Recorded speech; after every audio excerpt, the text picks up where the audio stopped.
Running out of that tunnel, the screaming fans, and the big plays you'll remember for the rest of your life. That's what high school sports are all about. But if you're not careful, your high school sports career could be cut short. We're seeing concussions at an alarming rate. I'm not sure that there are more nowadays than there used to be back in the day, but they are certainly more recognized. It is estimated that more than 140,000 high school athletes across the United States suffer from concussions each year. In Marion County last year, 2012-13 season, we had approximately, throughout all three of our Marion County high schools, we had approximately 50 concussions. The West Virginia Board of Education recently approved new rules for reporting head injuries in student athletes. Well, the new policy is to make sure all the head coaches are aware of the concussion management protocol and return to play protocol. And they have to have the online class awareness that's certified the coaches for concussion management. If an athlete is suspected of having a concussion, he or she must be immediately removed from play. You take them to the sideline, and that's where you'll conduct your what we call our sideline examination. That's both a physical and a cognitive examination. All athletes who receive a concussion must be evaluated by a healthcare professional. Just because they're released from the physician doesn't mean that they'll participate in a game event. They'll slowly go through the return to play protocol to make sure that the student is safe. I decided to take off my heels and switch them out with tennis shoes to see what the return to play protocol entailed. First step is rest. It's going to be basketball specific, so I'm just going to have her start pedaling, okay? Step 3 is sport specific. This is to increase movement. I began to shoot some hoops and even did a little jogging. Step 4 consists of sport-specific drills. Step 5 means you're heading back to practice. And Step 6 is when you're allowed to be back in a game. We treat all the concussions the same. They go through all of the return to play protocol the same. All concussions are serious. For additional details on concussions and the new policy, visit WBOY.com. For 12 News, I'm Kelsey Pape.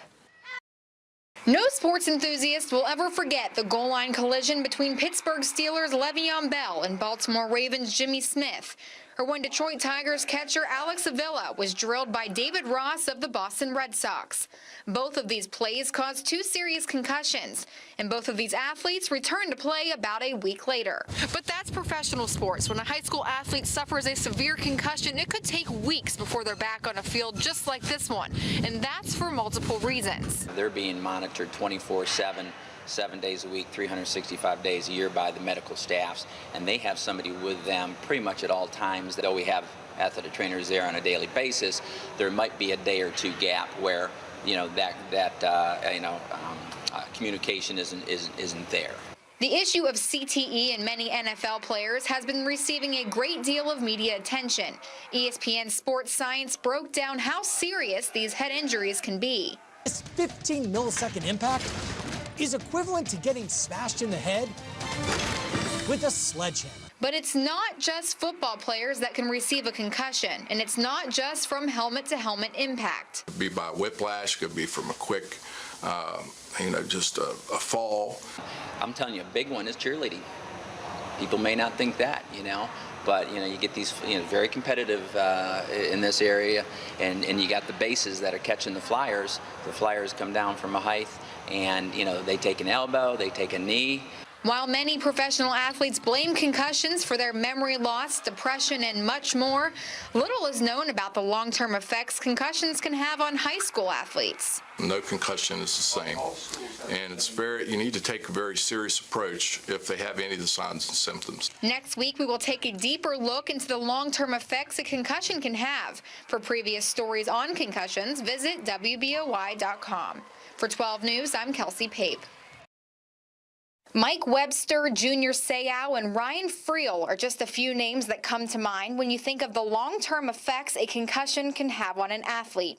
Professionals say this is a problem that is becoming more and more common. We have learned over time, the more important we realize it's your most vital organ in your body.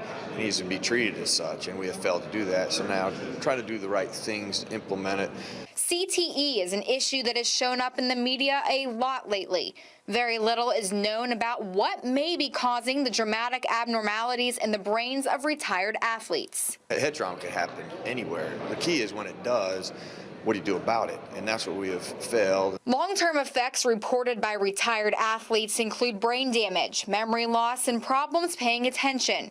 CTE has even caused some athletes to commit suicide. Now, there's some very detrimental, effects for some of those folks that maybe didn't get the attention they felt they should have got at the time, and those are some of the things we're trying to avoid. The average high school athlete doesn't come close to suffering the number of concussions seen by professionals. What has happened is we've kind of let the game erode and allowed those things to happen. So really what they've done is clean it up. It's no longer allowed. It will be a penalty. There is no magic number of concussions that can determine when an athlete should give up playing contact sports. The records are kept in their files, and then they would follow the protocol if there would be repeated concussions, whatever's necessary. For past stories on concussions and their effects, visit WBOY.com. For 12 News, I'm Kelsey Pape. Thanks, Kelsey. Well, Jason will be back with